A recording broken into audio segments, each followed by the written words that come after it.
ഷോപ്പിഫൈയിൽ ഒരു e-commerce store ചെയ്യാൻ 20 രൂപ മാത്രം മതിയെന്ന് ഒരുപാട് പേര് ചോദിക്കുന്നുണ്ട്. തീർച്ചയായിട്ടും ഷോപ്പിഫൈയിലെ ആദ്യത്തെ 3 മാസം നിങ്ങൾക്ക് വെറും 20 റുപ്പീസാണ് ഷോപ്പിഫൈയിലെ ചാർജായിട്ട് നമ്മൾ കൊടുക്കേണ്ടതായിട്ടുള്ളൂ. ഇനി നിങ്ങൾ തനിയെ ഡിസൈൻ ചെയ്യുകയാണെന്നുണ്ടെങ്കിൽ പ്രീമിയം തീമുകൾ ഷോപ്പിഫൈ സ്റ്റോറിൽ അവൈലബിൾ ആണ്, അല്ലെങ്കിൽ ഫ്രീ തീമുകളും അവൈലബിൾ ആണ്. ഫ്രീ തീമൊക്കെ ആകുമ്പോൾ നമുക്ക് അതിൽ കുറച്ച് ലിമിറ്റേഷൻസ് ഉണ്ടാവും. അപ്പോൾ നമ്മളത് കസ്റ്റം ചെയ്യേണ്ടതായിട്ടുണ്ട്.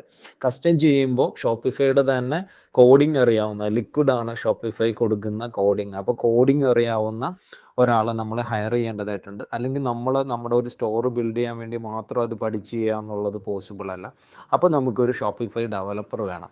ഇനി ബേസിക് ഒരു തീം വെച്ചിട്ടാണ്, അതിലുള്ള ഫീച്ചേഴ്സൊക്കെ ഉപയോഗിച്ചിട്ടാണ് ചെയ്യാമെന്നുണ്ടെങ്കിൽ നമ്മൾക്ക് തനിയെ ഷോപ്പിഫൈ ഡിസൈൻ ചെയ്യാം. യൂട്യൂബിൽ ഒരുപാട് വീഡിയോസൊക്കെ ഉണ്ട്. ഇനി അതല്ല നമുക്കൊരു പ്രീമിയം തീം യൂസ് ചെയ്യണമെന്നുണ്ടെങ്കിൽ തീർച്ചയായിട്ടും നമ്മളൊരു പ്രീമിയം തീം പൈസ കൊടുത്ത് വാങ്ങേണ്ടതായിട്ടുണ്ട്. മൂന്നാമത്തെ കേസ് എന്ന് പറഞ്ഞാൽ ഷോപ്പിഫൈ ചാർജ് ചെയ്യുന്ന ട്രാൻസാക്ഷൻ ചാർജാണ്. 2.5% പെർ ഓർഡറിന് ഷോപ്പിഫൈ നമുക്ക് ചാർജ് ചെയ്യും. നമ്മുടെ മുന്നിലുള്ള ഓപ്ഷൻ എന്ന് പറഞ്ഞാൽ 3 months ആണ്. 3 months കഴിഞ്ഞാൽ ഷോപ്പിഫൈയുടെ charge per month 2000 rupees plus GST ആയിട്ട് മാറും.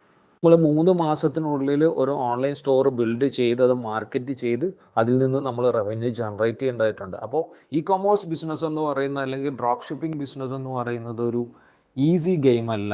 നമ്മൾ ഈ റീൽസിലോ അല്ലെങ്കിൽ വീഡിയോസിലോ ഒക്കെ കാണുന്ന പോലെ കോടിക്കണക്കിന് രൂപ, ലക്ഷക്കണക്കിന് രൂപ ഡ്രോപ്പ് ഷിപ്പിംഗ് ചെയ്ത് സമ്പാദിച്ചു, അല്ലെങ്കിൽ ഇ-കൊമേഴ്സ് ബിസിനസ് ചെയ്ത് സാധിച്ചു എന്നൊക്കെ പറയുമ്പോൾ അതിൻ്റെ പിന്നിൽ ഈ പറയുന്ന കുറേ എഫേർട്ടുകളുണ്ട്.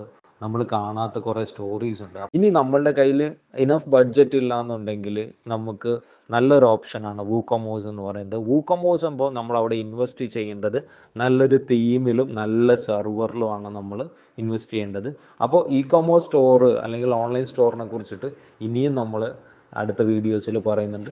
ആദ്യമായിട്ടാണ് നമ്മുടെ ചാനൽ കാണുന്നതെങ്കിൽ തീർച്ചയായും ഫോളോ ചെയ്യാം. ഇനി ഇ-കൊമേഴ്സ് ബിസിനസ് സ്റ്റാർട്ട് ചെയ്യുന്നതിനെ കുറിച്ച് ഒരു കൺസൾട്ടേഷൻ ആവശ്യമാണെങ്കിൽ എനിക്ക് DM ചെയ്യാം. All the best.